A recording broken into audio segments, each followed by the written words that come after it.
Welcome back, everybody. I'm your host, Kelly Sparks. Hey, Redbeard. So today for you, I have a test of time to see how bourbon lasts in a barrel over the course of 23 years. Luckily, I was able to find a local store pick of the Elijah Craig Small Batch. This is actually a single barrel pick by my local Goody Goody. So this one will be a good test against these two specifically, because this one is probably around a 6 to 8 year old whiskey right here, whereas this one's 18 and this one's 23. I borrowed the 18 from a friend of mine, so I appreciate it. He brought it over and I proceeded to give him samples of everything he's been wishing for. So what I'll do, I'm not going to do the Jim Murray style, but I'm just going to do a little dollop of each, nose it, give my opinion. We're going to work through them. I'm not even going to bother doing a blind tasting because I think it'd be pointless, because I've had plenty of this one. I've had plenty of this one, and I kind of know what those are like. So I'm going to go ahead and start, and at the end we'll do a little. I'm just going to do a little, just a sip, just because I'm not going to be ingesting any of these whiskeys. So this one, it has the woody characteristics, but they're faint. It really feels like it's just a watered down version of this.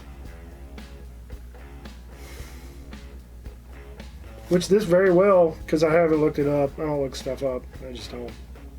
This could be upwards of a 10-year whiskey. Now, I don't know if they age, if Heaven Hill ages the Elijah Craig in a different warehouse opposed to Henry McKenna, but if all of your warehouses are federally bonded, then you could age Henry McKenna and Elijah Craig right next to each other. Just when you dump them out, hey, that one's going to be Henry McKenna, that one's Elijah Craig, so on and so forth.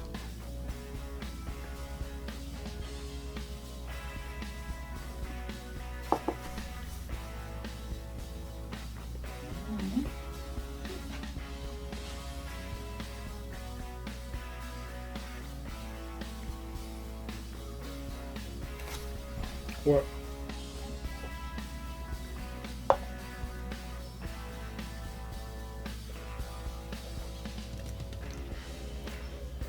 So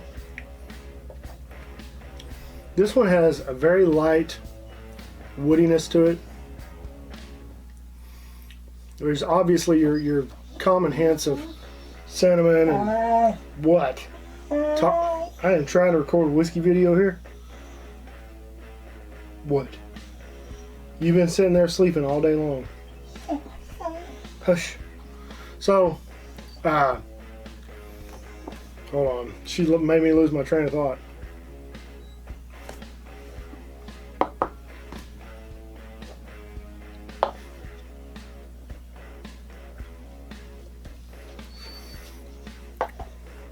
So it's very similar to the Henry McKenna, because this one's a 94 proof. Henry McKenna is 100 proof. You hush. You lay down. You lay down. I am trying to do stuff here. Just want to slap you. So compared to the others, it has a lighter body, but as far as for a proof down 94 proof bourbon for $30, it's hard to beat. It really is. It tastes good. It's got good flavor.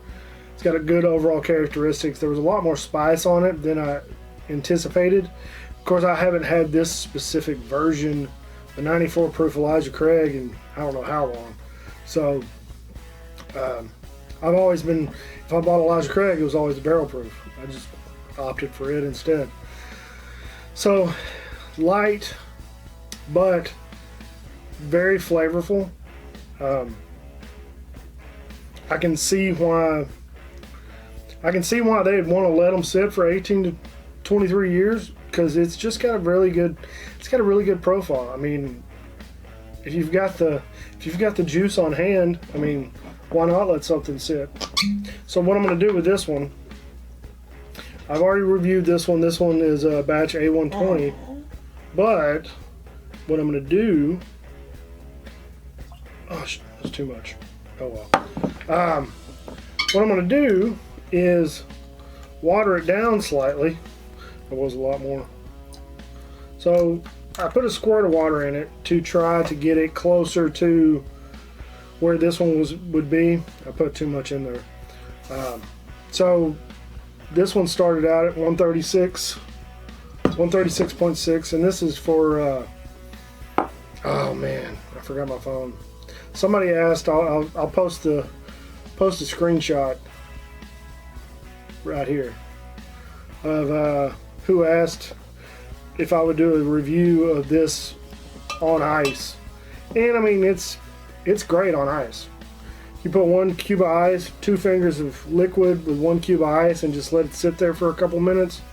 I mean, it's wonderful. So I watered this one down a little bit, so this one's probably still well over 100 proof. And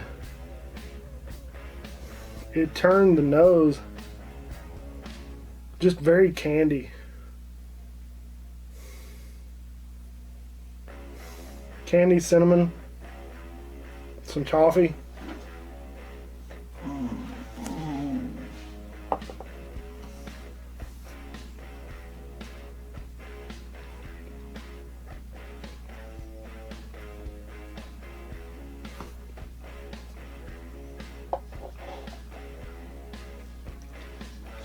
So that little shot of water, and that was maybe half an ounce. I poured a little too much. Half an ounce of whiskey with a squirt of water. Still boatloads of flavor, a lot of heat. So for this one specifically, the batch A120, if you're just your everyday drinker, you're probably going to want to drink this on ice. I would recommend just an old school ice cube. If you have ice trays, those will work perfect. I would say no less than one cube of ice. If you have your tumbler, and you'd put whiskey level with the top of that ice cube, so you probably got 2 to 3 parts whiskey, 1 part ice. And by the time you finish it, you might still have a little bit of ice left. But if you're just casually sipping, I'm gonna do another squirt. That was a little bit bigger squirt. Squirt, I love that word. So now, it's weird, the nose has already changed a little bit. Now it's almost all oak. It's oak and toffee. The cinnamon has kind of disappeared. It's pretty crazy.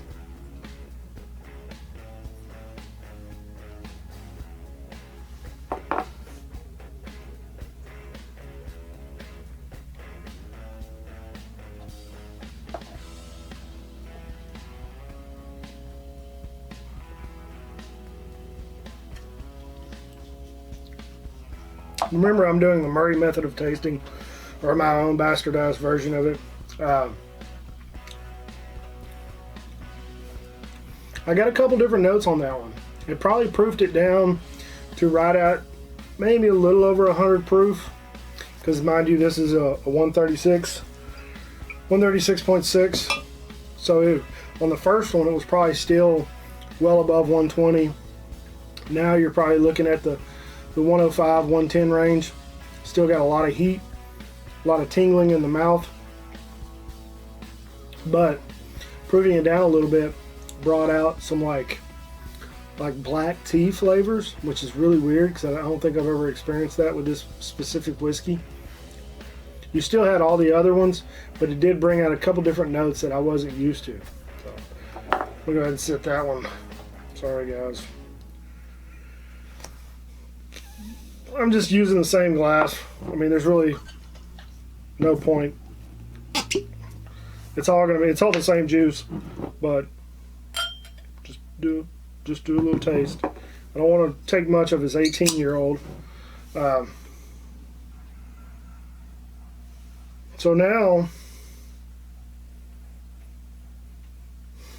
the nose actually is a little muted on this one. Nope. There's the, it's like black tea and licorice almost.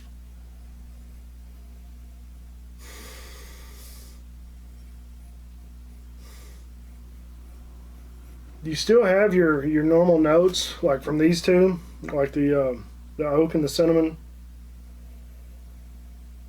But there is a slight, a very faint licorice and like tea leaves.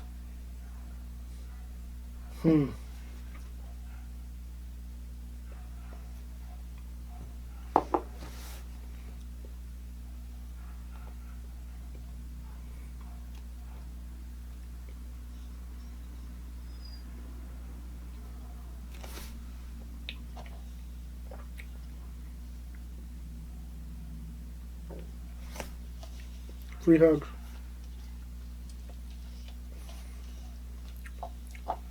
So, the 6-year difference between these two changed this whiskey astronomically.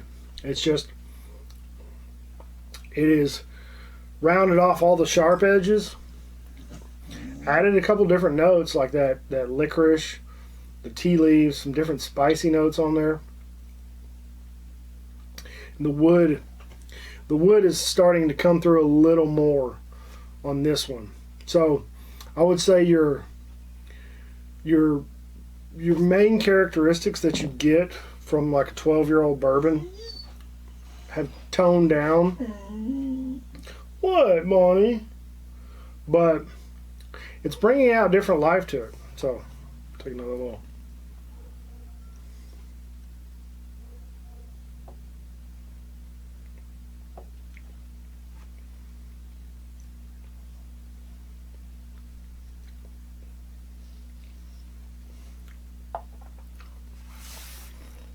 Yeah,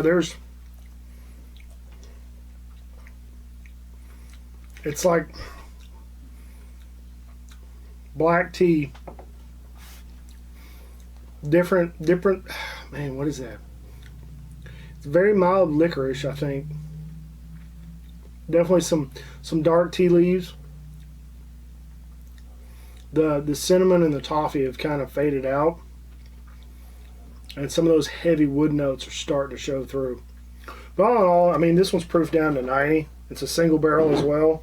This one was bottled 12/5/19, barrel number 4843. So it's got really good flavors. I don't know if I'd spend $160 for it again, or I didn't spend that one, but I might pick one of these up. I'm glad Michael let me borrow it just for this specific video. All right, and here's the 23 that I've had since early 2019. So I've had this one for over a year. Given out plenty of samples of it. I've reviewed it a couple times already. And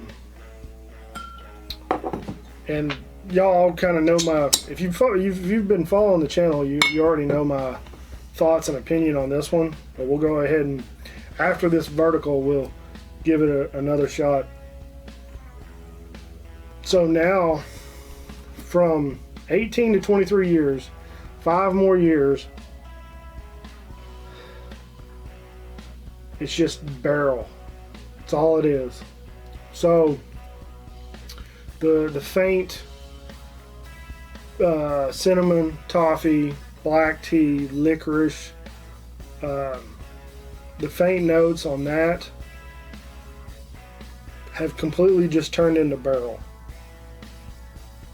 It's like oak heavy, just oak heavy, and a little astringent.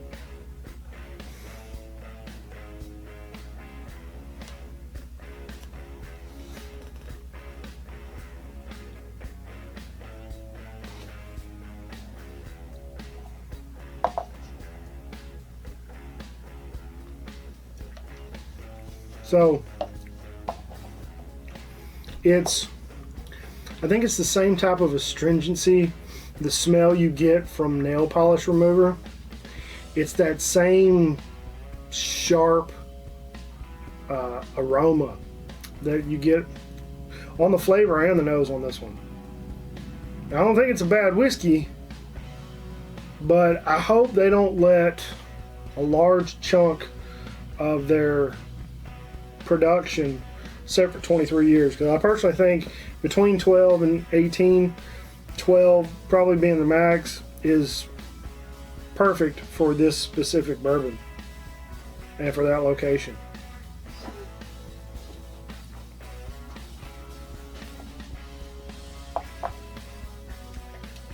Yeah, so 23 years in the barrel for Elijah Craig, in my opinion, is far too long.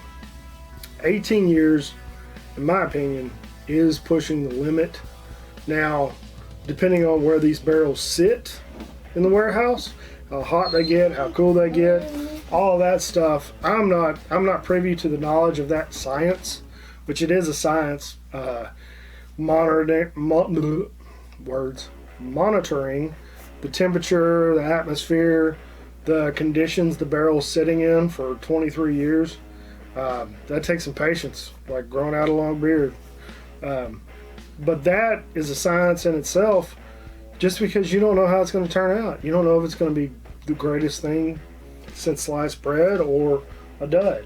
I don't necessarily believe this is a dud, but it's like it's a one-trick pony. It's barrel. It's just a barrel. Hey, what are you doing? All right, now I have a special to end this. What I did, I took. I still have some of my batch C9. I can't. C19 or C919. I can't think. Bonnie, you've distracted me. Why are you so far away? So I took 1 ounce. This is a 2 ounce bottle. I took 1 ounce of batch C919, which was 136.6 proof, and then I took 1 ounce of this one right here, and I just poured them in here, mixed it up, whatever. So it proofed it down to about 115.4, and it's close. It's give or take 1 or 2 proof points, but I really think the best way, if you want to enjoy your Elijah Craig barrel proof on the rocks, more power to you. If you want to water it down with distilled water and try to get it that way, more power to you. But honestly, I think the best way to water down Elijah Craig is with more Elijah Craig. So if you have an Elijah Craig barrel proof, that is okay to you, and you don't foresee yourself drinking the whole thing, you might go out and just snag you a regular small batch and make some 50-50 or make a whole new bottle out of it. You can make a full 750 out of what I got here. So yeah, it's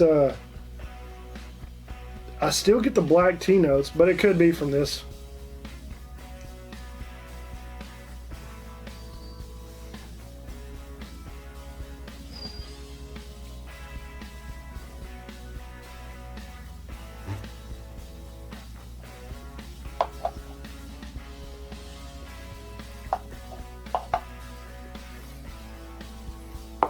And that's totally good, obviously. I mean, you're mixing the same juice with itself, but that might not be a bad way to go. If you're wanting a little bit more, you like Elijah Craig small batch, but Elijah Craig barrel proof is a little too much, and you're not a huge fan of mixing it on ice, instead of watering it down with water, go out, snag you a small batch. I mean, these two together here locally will run me about $100. But if I was to take 375 of this one and 375 of this one, make a full 750, I mean, I've got still half of each bottle plus a full 750 of a $50 bottle of Elijah Craig. So I don't think it's a bad idea. I think I might do that in the future. especially on the batches that I'm not a big fan of. And we'll see how it goes. So that's my opinion on these 4 whiskeys. I hope you guys enjoyed it. Like always, check the description below for links to help out around the house. Like and subscribe if you're still here. I keep forgetting to say that, but you would think it's common knowledge. Just like and subscribe. Click the like button. You'll help the algorithms for people to see my videos if you like my content. Don't forget to check out the Bearded Idiots. Like always, drink some whiskey. Share it with your friends and family. Have a nice day. Be safe. Don't drink and drive. We'll see you next time. Take care.